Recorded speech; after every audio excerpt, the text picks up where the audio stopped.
ఈ యొక్క సమయంలో యేసుక్రీస్తు ఎవరు అనేటటువంటి సత్యమును తెలుసుకొని ఆశీర్వదింపబడాలని మనం చేస్తున్నాం.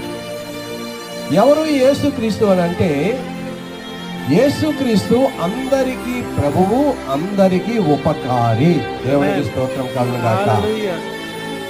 భూమి మీద ఉన్న 7 ఖండాలలో నివసించినటువంటి ప్రజానీకానికి అందరికీ కూడా ఆయన ఉపకారిగా ఉన్నాడు, మేలు చేసే దేవుడుగా ఉన్నాడు, అందరికీ ప్రభువుగా ఉన్నాడు. యేసుక్రీస్తు అంటే